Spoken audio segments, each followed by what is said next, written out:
Welcome to the Hub on Hollywood podcast. I'm your co-host, James Rojas. And I'm Jamie Blanco. On this week's episode, Pixar's problems may be leading to less personable films. Original cast members of the Disney cult classic Hocus Pocus gearing up for another trip to Salem. Reviews of Kingdom of the Planet of the Apes and Furiosa, a Mad Max Saga. And of course, movie trivia. But first, Jamie, Boston Fan Expo is just around the corner, and the list of celebrity guests has been released. These stars are so bright, I'm wearing these super awesome sunglasses. Is that why? Yeah. That's exactly why I'm wearing them. Yeah, I was going to ask, is that going to be your costume to Fan Expo Boston? Are you going as like Robo Rojas? I would love to get, the Dunk Kings tracksuit that they had, like Ben Affleck and Matt Damon had for the Super Bowl. Yes. So my goal is to raise up enough money through a GoFundMe of some sort and get that tracksuit, and then with these sunglasses go out to all of our future red carpet events, celebrity interviews, and maybe even Halloween. So that's my goal. This is kit number one. This is the first piece of the puzzle. Right. That I'm trying to finish.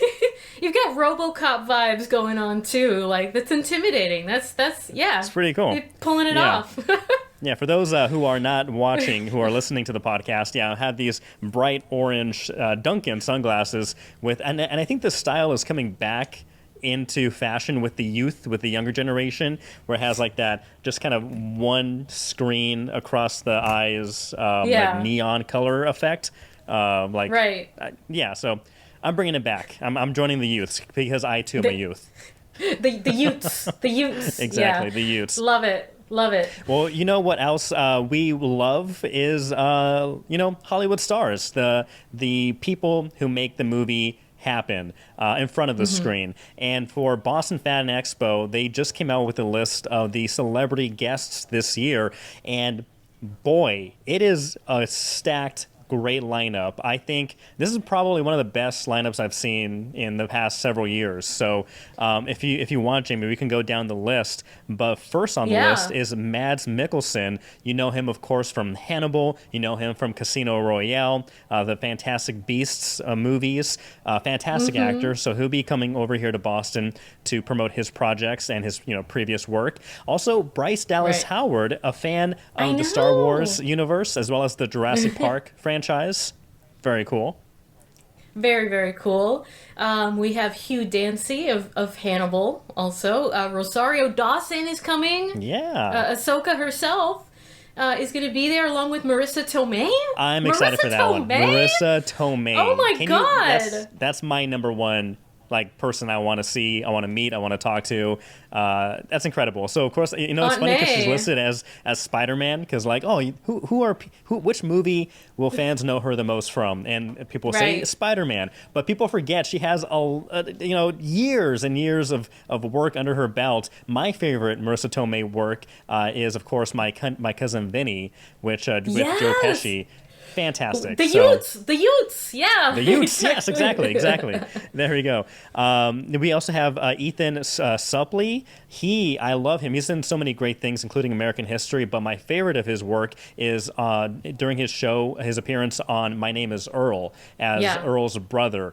So good. So that guy's hilarious, a great actor. And also a great actor, Charlie Cox of Daredevil fame. What? This is the one that I am the most excited for. He's been training, getting ready for the revitalization of Charlie Cox's Daredevil. They're bringing him back into the MCU. Everything is canon now. Can't wait for that show to be coming out. And the intense training that he's undergoing. Him coming back into the MCU has been entirely fan-driven. So I would not be surprised if he had the longest lines and just the most people excited to see him. Cannot wait. I don't know. I think there are a couple people who will be competing right along there with him when it comes to fan base and long lines. But we also have Chevy Chase, but Alan Tudyk of Star Wars fame, Firefly fame, one of my favorite movies of all time, A Knight's Tale. He is a big star. He is fantastic. Yes. Not only a great actor, but also a great voice actor. So I bet his line is going to be among the longest there. We We also have Randy Quaid, Beverly D'Angelo. Yeah, Randy Quaid of National Lampoon. Cameron Monaghan, Rosario. Shameless, yeah. Yeah, we have Rose McGowan. Mario Lopez. Are you a big Saved by the Bell fan, Jamie? It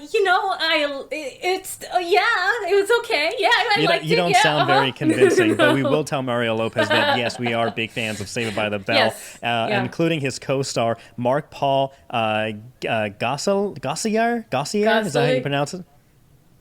Gosseler, maybe? Gossier. I think there's a little accent in there, but Okay. of course he was also in Saved by the Bell. He played Zach Morris. Vincent D'Onofrio, talking about Daredevil. Yes. He is coming over here. Butch Hartman, Dana Kingpin. Barron, Ashley Eckstein, Sean Gunn, James Gunn's son is coming over here. Of course, of Guardians of the Galaxy, also Suicide Squad and whatnot. Very good appearance. And then we round out the last three. We have Iman Esfandi, who was in Ahsoka. He played a Jedi. I'm blanking on the character's name from Rebels that got transferred to live action. Do you remember, by any chance? No, I'm sorry.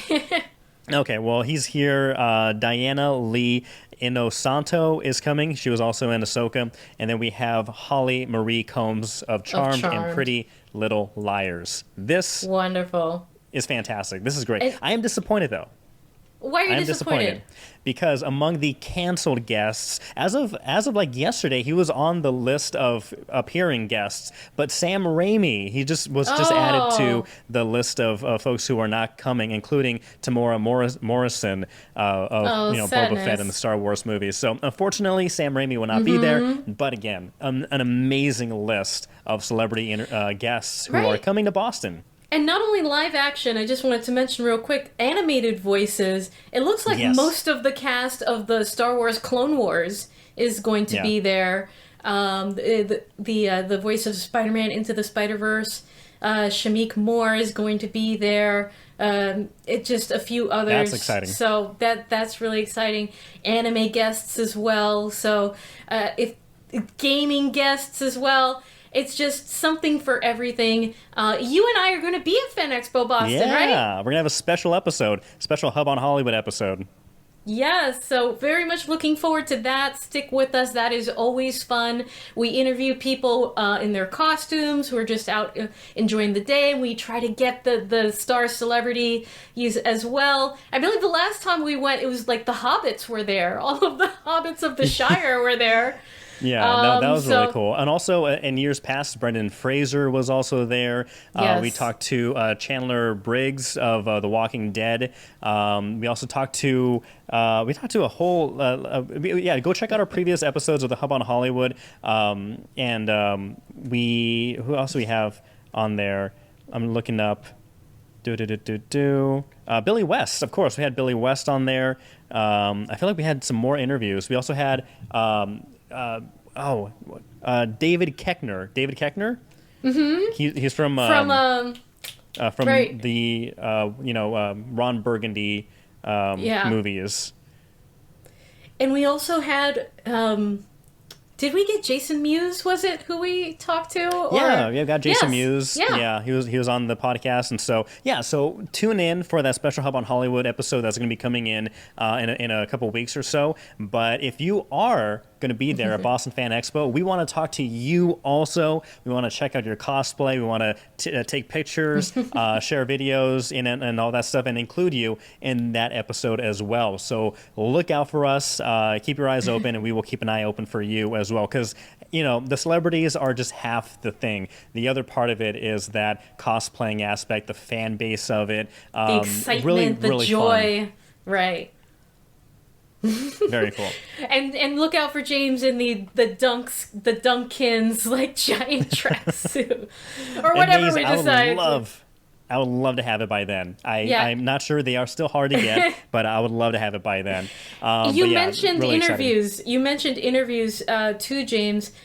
We've had a number of really awesome interviews that folks should be looking forward to, including someone that you spoke to just this week, a film created filmed here in New England in Salem, Massachusetts, and was recently revived. And we had the entire cast of Hocus Pocus on the Hub on Hollywood just last year when they came here for, what was it, the 30th or the 40th anniversary of their film. And now they're back. I think it's the 40th anniversary, but yeah. 30th. I'm aging them a little. Yeah, that's Sorry. terrible.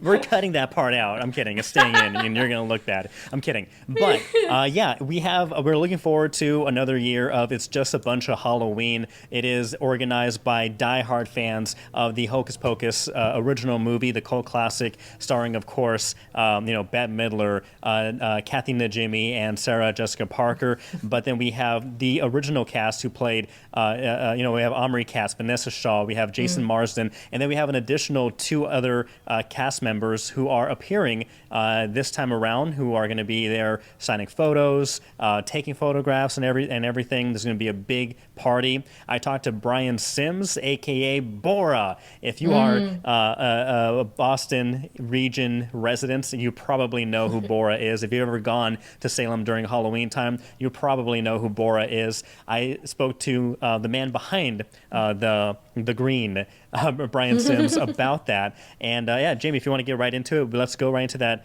interview with Brian Sims talking about this year's It's Just a Bunch of Halloween.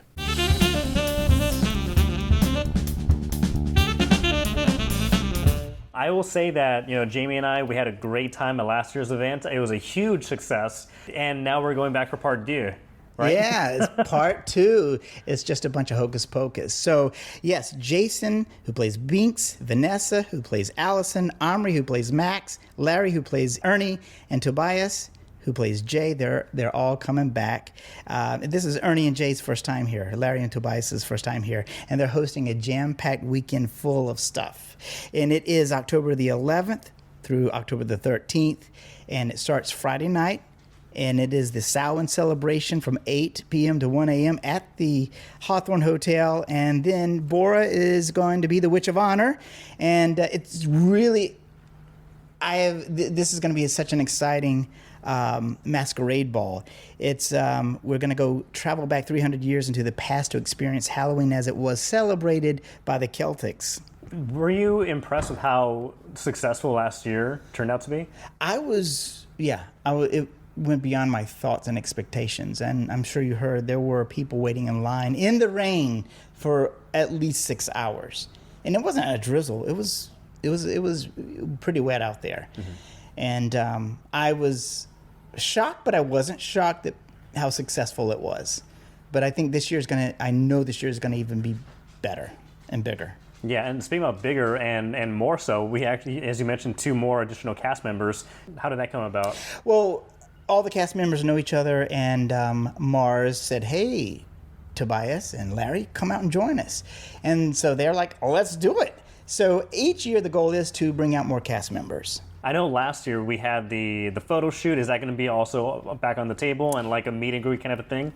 Yes, that's going to be Saturday from 11 a.m. to 5 p.m. It is going to be the meet and greet, like you said, at the Waterfront Hotel for autographs and photos with the actors.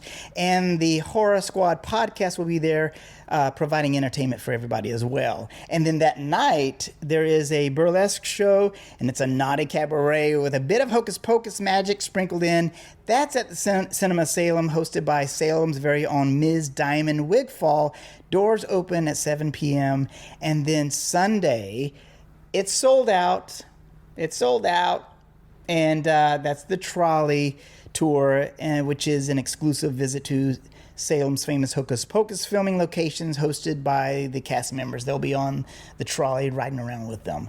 And there's also another bonus event that's in the works that hasn't been announced yet. Hopefully that does come through. Back to the Samhain celebration. If VIP guests are, they will receive a photo with the actors and a gift bag. So, and costumes are extremely, extremely, extremely highly recommended. If you come without a costume, we will put a spell on you. Do you remember, for the folks who did show up, those who, showed up for the events, do you remember hearing, like, where some of them came from? Because I understand, or maybe I'm assuming, some of them may have traveled great distances to come here. We had some people from Wisconsin, of course, Rhode Island. We had some people from Chicago, South Carolina, North Carolina. They weren't from all over the country. And they did say, we're here for these actors. We love Hocus Pocus. And what was amazing, too, is the people that were waiting in the rain, they had they were frustrated, they were excited, but it was raining. But when they turned the corner and they saw the cast members, their expressions changed. They lit up, and all of their woes just went away. It was amazing to watch that transition when they turned the corner. Where can they go to learn more information, get tickets and whatnot? It's just a bunch of Halloween.com. And again, it's just a bunch of Halloween.com. So altogether, it's just a bunch of Halloween.com. Love it. We're going to have a blast.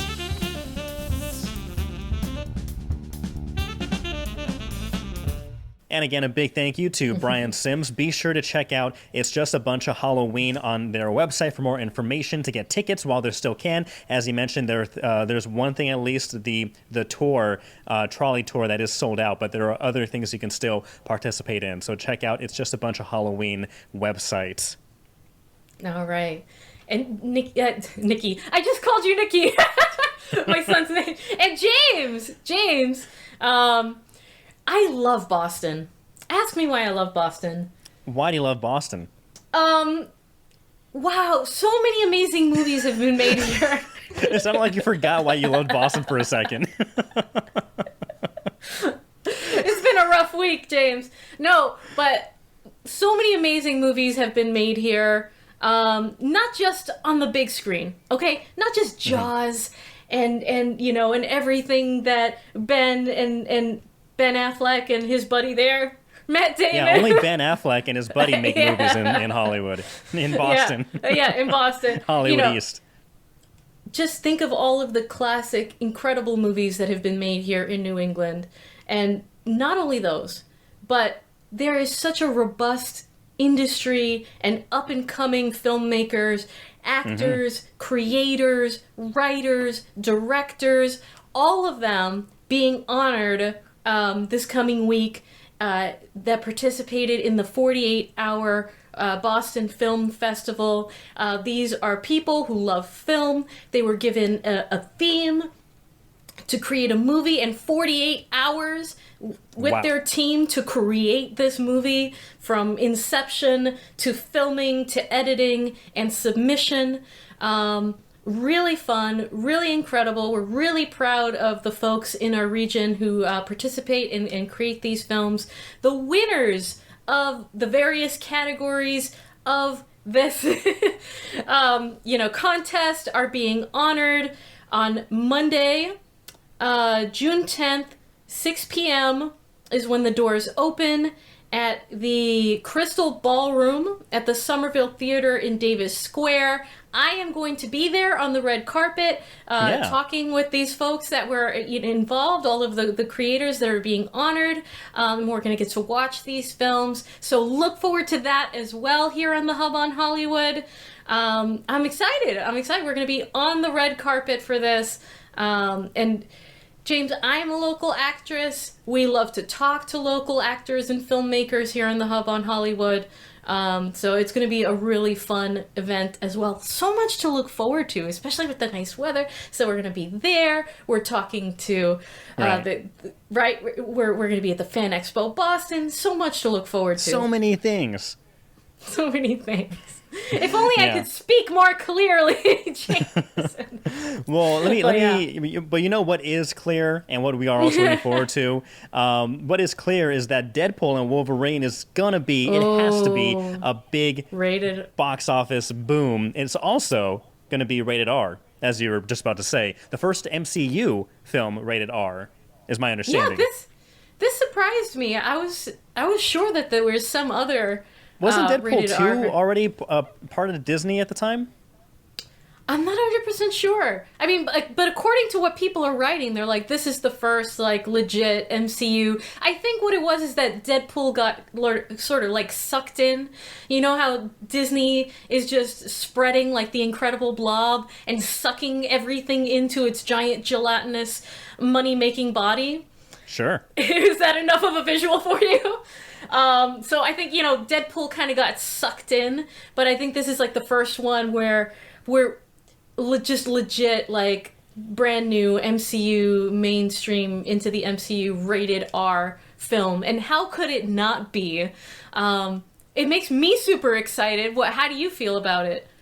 Oh, yeah, this is one of my top, looking forward to movies of the year. So this should be really good. As I mentioned, I hope that this does succeed at the box office. I feel like it would be impossible for this not to bring out people and fill up the movie theaters. As we were mentioning last week on the Hub on Hollywood, the box office, despite really good movies coming out, among a mix of other not so great movies, but you had movies like Furiosa, Mad Max Saga, you had The Planet of the Apes, you had Garfield, and depending who you talk to, whether that was a good movie or not. But the fact is, these are, big movies that people were expecting, the studios were expecting people to go to, but they just didn't turn out for them. So hopefully, Deadpool and Wolverine will break this summer box office curse.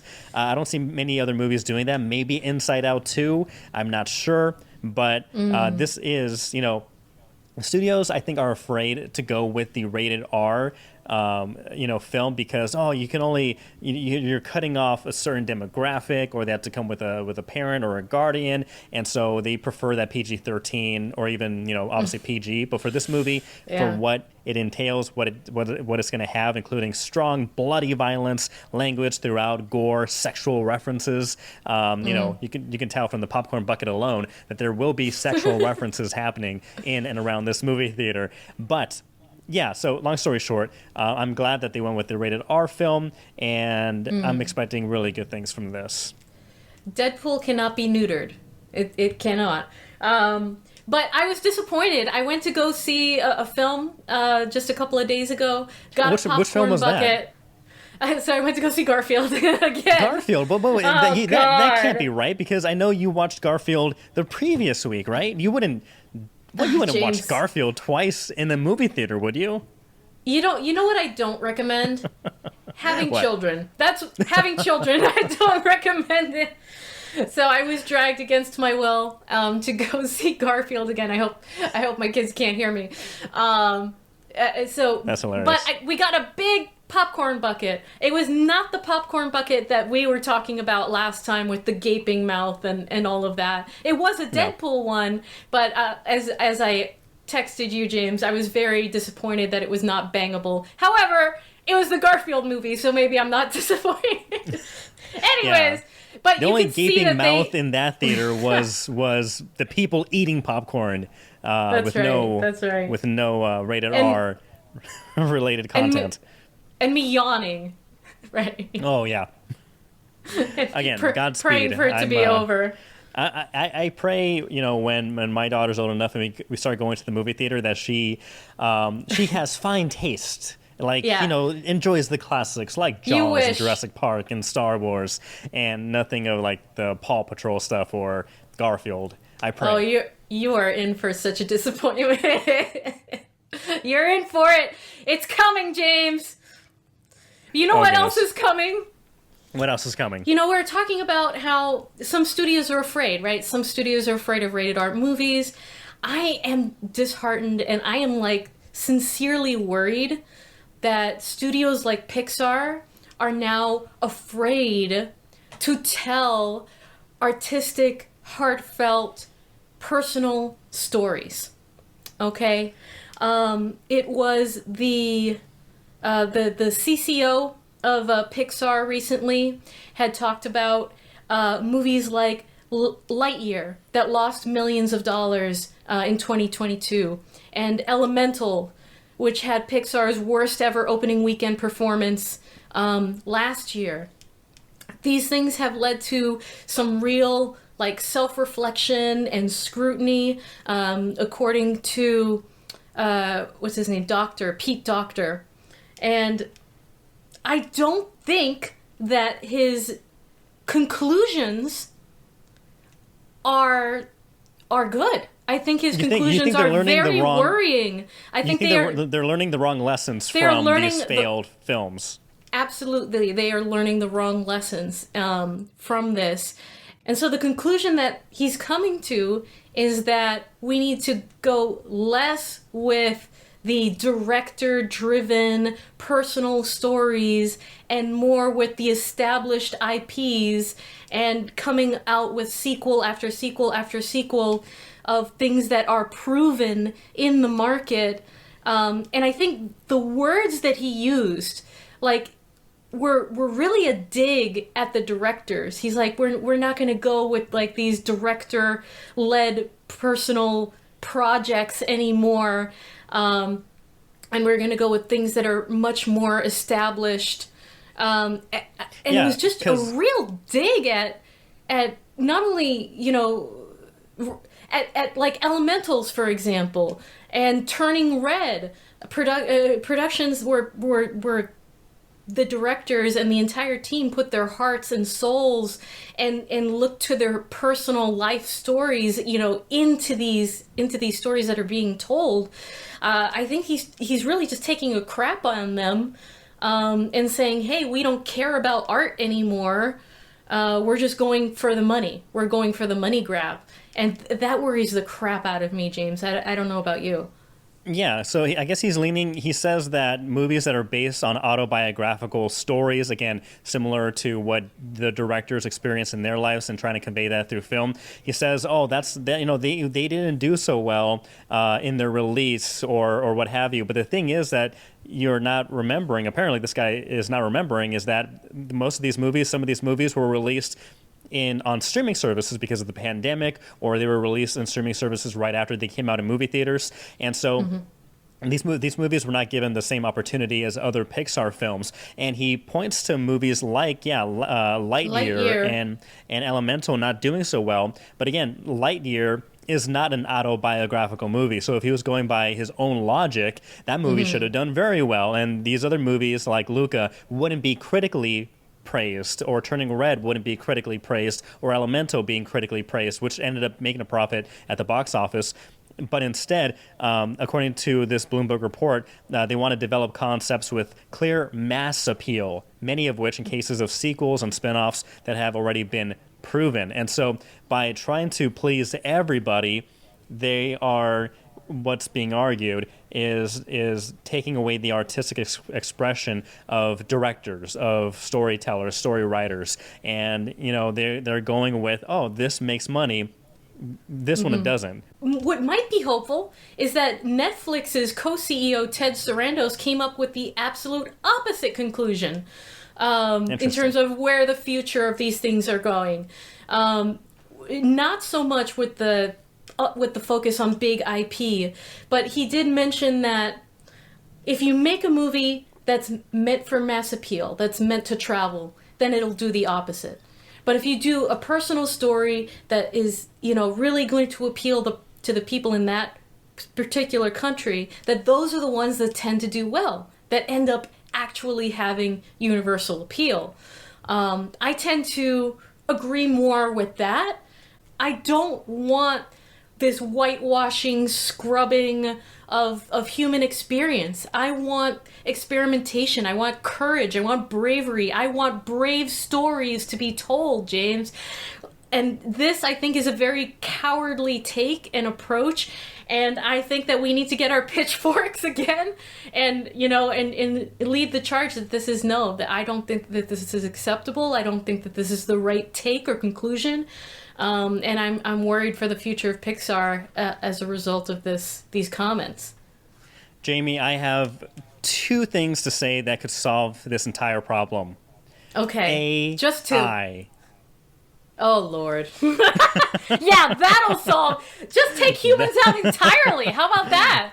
Why not? And just get weird films with creatures with like 8 fingers and 3 arms that, you know, because AI can't even...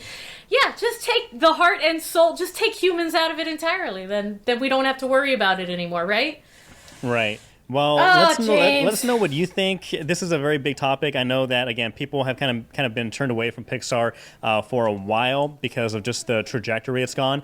It's been able to make good movies, well received, but also at the same time, they're not the same kind of Pixar that had like a winning streak, movie after movie after movie after movie. They're now one of those studios where, like any other studio, has its ups and downs, but the talk around the future of the filmmaking process doesn't sound very good. It doesn't bode well for the future. So hopefully when the next movie that is not autobiographically based bombs because they were shooting for mass appeal and it isolated everyone and nobody liked it, then maybe, again, people pay with their money. Decisions are made from financial perspectives. So we'll have to see what happens. Comment down below. Join the conversation. What do you think?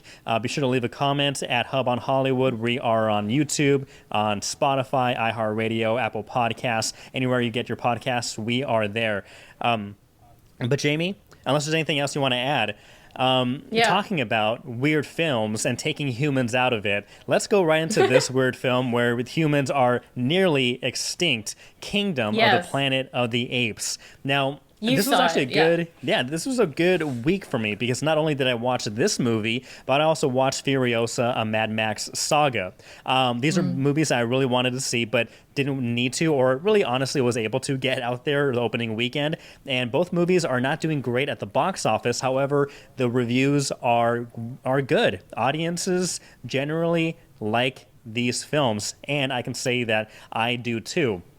I'm not going to go into spoilers, but this would be like a quick kind of rundown of my thoughts about the movies, which I think you should watch at the movie theater. I think Kingdom of the Planet of the Apes is really good and worth buying a ticket for. There are things I really enjoyed and some things that I didn't, but overall I think this is one that should be seen in the movie theater.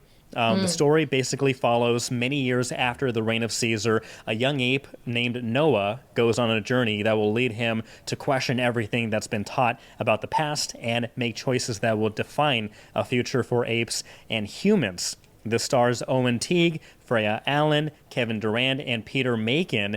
Like I said, a lot of aspects of this film that I really enjoyed, including the legacy and the legend of Caesar. If you watch the first Planet of the Apes films, the previous three with Andy Serkis, you love that story, those are great movies, and this just builds on that legacy, that mythos, because now this takes place in the future where Caesar has become kind of like a Jesus character, where somebody who saved the apes, and now people are using Caesar's passed down knowledge or words in their own way. Each tribe, each group of each kingdom is using the story of Caesar to their own benefit, kind of like how religion is often used today for many people. And so I like that, building on that of the legend of Caesar and the mythos of it, and it being used for good and for bad. The movie, visually stunning, great action sequences. The standouts of the film are Kevin Durand, who plays Proximus Caesar, the antagonist of the Kingdom of the Planet of the Apes, and Peter Macon, who plays Raka, this orangutan. Characters are so enjoyable. Both antagonists and protagonists really would have loved to see them more. That's one of the things that I don't like about the movie, is that even though Caesar is really awesome, a villain in this film, we are only introduced to him in, say, like the third act. I would have loved to have seen this guy throughout the entire movie. Yeah, he only pops up in the third act, and even though you do get a sense that he is a worthy opponent and somebody that you don't want to mess with, you get that sense of it, but you don't see it, and that's one of the bigger disappointing parts about this film. Also, with the other character, Raka, I would have loved to have seen that character more. So much fun. One other con is that the main antagonist, Noah, played by Owen Teague, he was probably the least interesting character, and that's something that you don't want when this whole movie is surrounding this character, because again, like the villains or like Raka, his friend, who are so personable, funny, or intimidating with their presence, and you just want to see them talk and do more things. I felt Noah was kind of like a one-note character, even though he does have a character arc in the film. He's just surrounded by so many more interesting characters that he kind of blends in with the film. So I do think this is a really good movie. I wouldn't say it's as great as 2 and 3 in the Planet of the Apes saga, but I do think it's very fun. The story is solid. The visuals are amazing. It's a really fun movie with really good action sequences. And this one, I think you should still watch it in the movie theater for that big, theatrical experience. So that's my thoughts on the Kingdom of the Planet of the Apes. And one question for you. Yes. The CGI. How does the CGI hold up? Because it looks, just from the previews, incredible. It's amazing. It's amazing how these keep getting better and better each year. And one thing that was a highlight in the original trilogy was the orangutans, and I forget what that ape is called, but with the flat face, is like they have more of an orange hair tone, and I don't know, compared to the other chimps and apes and bonobos and gorillas, they look great, but for some reason that orange tone of fur and the facial expressions are, if you're looking at a picture or a video out of context, you would think those are real. And that's the same thing as this orangutan in the Kingdom film, Raka. It's so visually stunning. I know there's some movies or visual effects that are there where you kind of get that uncanny valley where you can kind of tell there's something off, something weird about this. You can tell that it's fake. I swear, if you put this footage in just out of context, just by itself, you would think this is a real animal just chilling around eating berries or bananas or what have you. So again, visually, this is one thing that this series has continued to improve on, is just the visualness of it. That makes you forget that these are talking apes, that you just think, oh, this is natural kind of a thing. So that's cool. There's a human in there in this film, played by Freya Allen. Again, no spoilers, but I really thought they were going in one direction with this character, like a character reveal, and I really wish they would have gone in that much weirder direction. They kind of went with a more kind of like, I don't want to say a recycled aspect of the original trilogy, but if they had gone with the weirder angle with this human character, with this big reveal at the end of the movie, that would have been a fun callback to the original 60s or 70s Planet of the Apes. That would have been amazing. But it feels like they're doing a little rehashing, nothing great or anything that'll ruin the movie. But I feel like they could have gone in a much weirder direction, and that would have been so much fun. So then again, no spoilers, but check it out. It's a very fun movie, and also a fun movie is Furiosa, a Mad Max story, a Mad Max Saga, starring Anya Taylor-Joy, Chris Hemsworth, and Tom Burke.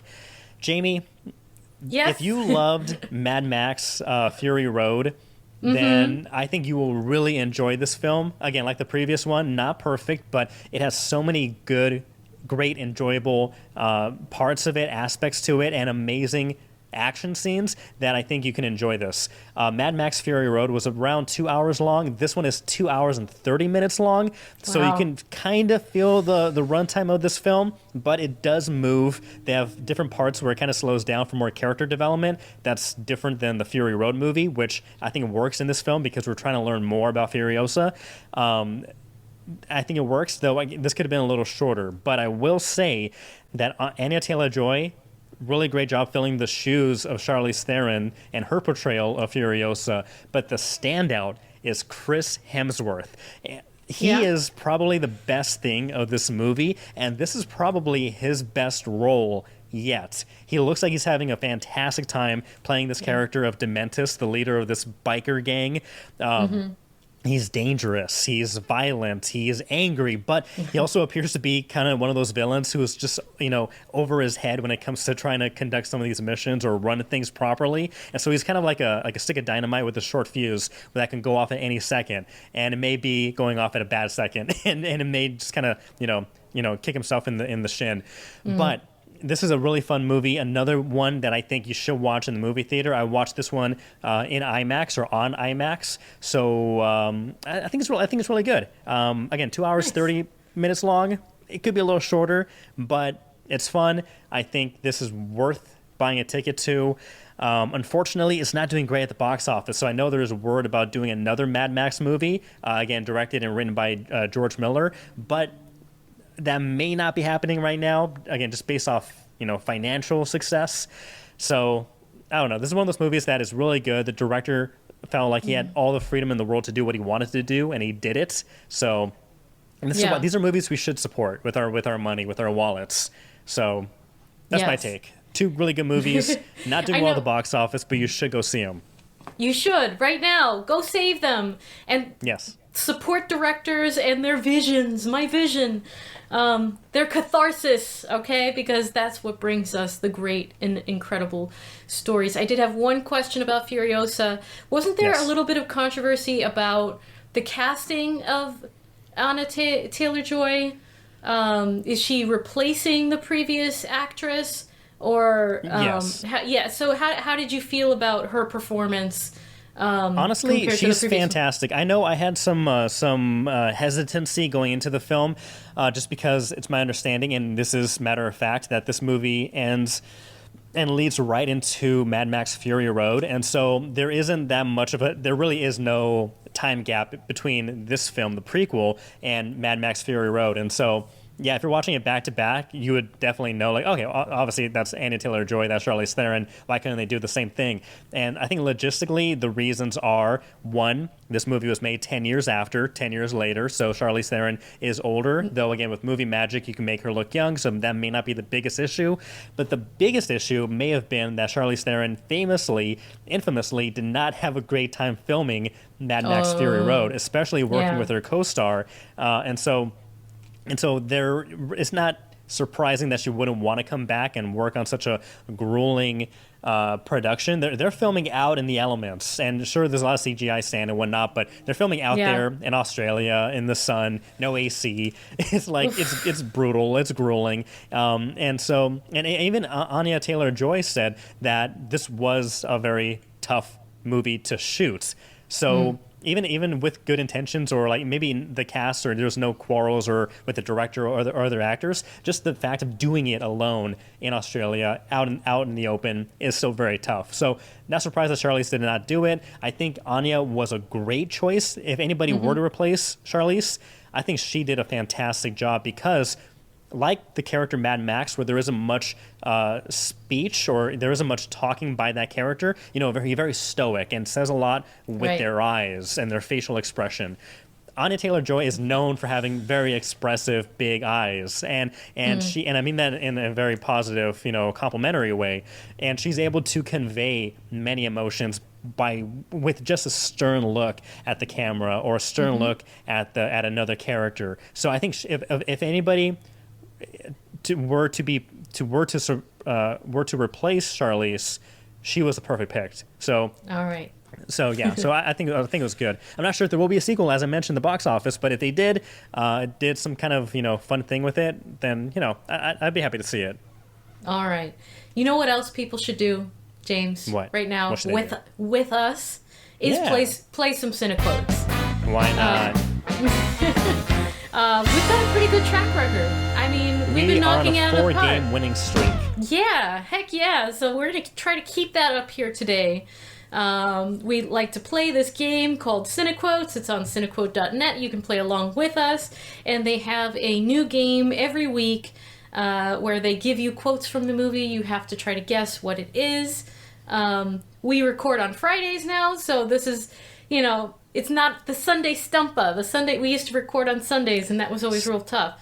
But I think we got this. We changed our record date just for this, right, James? Exactly.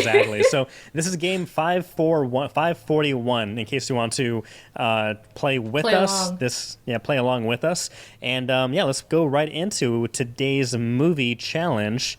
And we'll go with the first quote, Jamie, in All 3, right. 2, 1. The ancient Egyptians knew the secrets of the onions. How its potent juices can cure stomach aches. I know what this is. Toothaches, measles, and mumps. You do. Rheumatism, hemorrhoids. If you don't believe me, just ask Mary Lou. All she eats is onions, and she's almost 100 years old. We are going to go... Do you know it? I don't, but you do. Oh. So We're going to go with holes 2003. Oh. Starring Shia LaBeouf. I would have... Shia LaBeouf? Shia LaBeouf. Shia LaBeouf. Shia. Shia LaBeouf. Was submitting in 3, 2, 1. You did it! All right. I would have never gotten that in a million years. I guess I didn't see it. It's a classic. It's a classic. Also, Yeah. Dule Hill of Psych fame, if you're a big fan of the show Psych, Dule Hill is in this movie as well. If you're also a big fan of The West Wing, Dule Hill's in that one. He's in this movie, so watch this movie. Yeah. It's a great movie. It's a really fun movie, starring Sigourney Weaver also. Great cast. And I think also, who else is in this movie? There are 2 other big actors. One of them is John Voight, and the third one, I can picture his head. He was in the one with George Clooney, the old-timey one, Oh Brother, Where Art Thou? And he was also in Buster Scruggs recently, The Ballad of Buster Scruggs. He is Tim Blake. Tim Blake is also in this film. Great cast. So check it out. Yeah. We got it. All right. Listen to All the right, man. we won. Listen to the man in the sunglasses. He's a winner. Absolutely. And you are a winner for joining us this week on The Hub on Hollywood. Thank you so much. As always, we appreciate you watching. We appreciate you listening. We also appreciate you telling your friends and family about The Hub on Hollywood if they are fans of movies, of the cinema, of art, of real-life autobiographical art and not AI-generated That's right. BS. No BS for AI or AI BS. Yeah, ASAP. that. Tell them right now. Yeah. Well, thank you so much for joining us. Again, we do have some fun episodes coming up, including Boston Fan Expo, as well as interviews from the 48-hour film festival, Boston Film Festival. Oh, no, it's the 48-hour Boston, film festival. Film festival. So, yeah, you got it. it's been a long episode. But thank you so much. Until next week, until those episodes, I'm James. I'm Jamie. We'll see you then. Bye.